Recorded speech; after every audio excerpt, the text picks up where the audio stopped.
আসসালামু আলাইকুম, welcome back করছি একটা রেসিপি ব্লগে। আজকে শেয়ার করব মাটন সিন্ধি বিরিয়ানি আমি যেভাবে রান্না করেছি।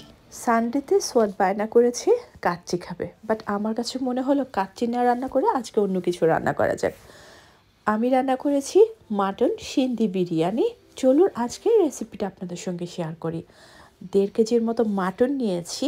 অ্যাট ফার্স্টে ভালো করে ক্লিন করে দিয়ে দিচ্ছি হচ্ছে লবণ, আর ব্লেন্ড করে নিয়েছি মিডিয়াম সাইজের একটা পেঁয়াজ, 6-7টা কাঁচামরিচ আর কয়েকটা বাদাম। সব কিছু ব্লেন্ডার করে দেন আমি মিশ্রণটা দিয়ে দিয়েছি, আর 1/4 কাপের মতো টক দই দিয়েছি। টক দইটা এই পর্যায়ে আপনারা না দিলেও পারেন। খুব সামান্য একটু হলুদের গুঁড়ো দিয়েছি, ধরুন হাফ চা চামচ হবে। দেন দিয়ে দিচ্ছি মরিচের গুঁড়া। মরিচের গুঁড়াটা আমি দিয়েছি হাফ টেবিল চামচের মতো। এবার দিয়ে দিচ্ছি 1.5 টেবিল চামচের মতো আদা রসুনের পেস্ট, হাফ চা চামচ ধনিয়ার গুঁড়ো, হাফ চা চামচ থেকে একটু বেশি জিরার গুঁড়ো, আর দিয়ে দিচ্ছি শানের এই সিন্ধি বিরিয়ানির মশলাটা। এই প্যাকেটটাতে অর্ধেকটা ছিল, তাই আমি এই মশলাগুলো অ্যাড করেছি। আমার কাছে মনে হলো মশলাটা একটু কম হয়ে যাবে। আপনারা যদি পুরো প্যাকেটটাই দিতেন তাহলে এক্সট্রা মশলা না দিলেও চলতো। আমি সামান্য একটু জয়ফল গুঁড়ো করেও দিয়েছি, আর এখানে একদম ফ্রেশ টমেটো ব্লেন্ড করে দিতে পারেন। আমি হচ্ছে টমেটোর পিউরিটা অ্যাড করছি, এটা কোনো সস না। সব কিছু খুব ভালো করে মেখে কমপক্ষে 1 ঘন্টা রাখবো, যেহেতু আমি মাটন সিন্ধি বিরিয়ানি রান্না করছি। দেন হচ্ছে এই মশলাগুলো আমি তেলে দিয়ে হালকা একটু ভেজে নিব, আর মেখে রাখা মাংসগুলো দিয়ে খুব ভালো করে কষিয়ে নিব। মাংস থেকে বেশ পানি বেরিয়েছে, এই পানিতেই আমি মাংসটা 50% সিদ্ধ করে নেওয়ার চেষ্টা করব। দেন আমি বাটিটা ধুয়ে কিছুটা পানি দিয়েছি, মাঝে মাঝে উল্টে পাল্টে রান্না করেছি। মাংসটা যখন 80% সেদ্ধ হয়ে গেছে তখন এই গ্রেভি থাকা অবস্থাতে আমি হচ্ছে আলু দিয়ে দিয়েছি 2টা। খুব বেশি আগে আলু দেওয়া যাবে না, তাহলে আলুটা একদম গলে যাবে। আলুটা একটু বড় করে কাটার চেষ্টা করবেন। যখন মাংসের ভেতরে একটু একটু গ্রেভি থাকবে ঠিক তখন 1/4 কাপের মতো টক দইয়ের সঙ্গে কিছুটা জর্দার রং মিশিয়ে আমি এভাবে দিয়ে দিয়েছি।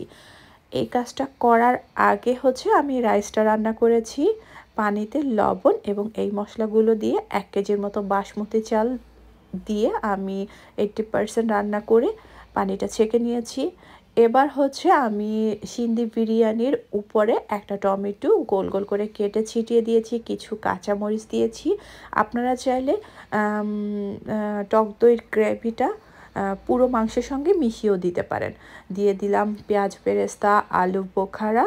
আজকে আর বাদাম কিশমিশ ব্যবহার করব না সিন্ধি বিরিয়ানিতে। এবার আমার গরম গরম রাইসটা বিরিয়ানির উপরে দিয়ে দিব।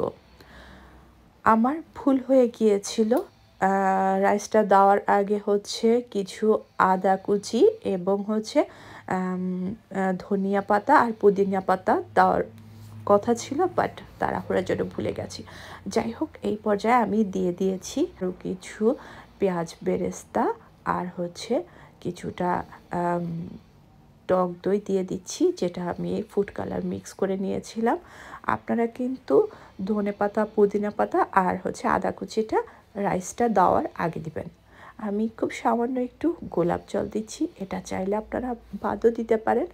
এবার আমি একদম ঢাকনাটা বন্ধ করে 30 মিনিটের মতো দমে রেখেছি।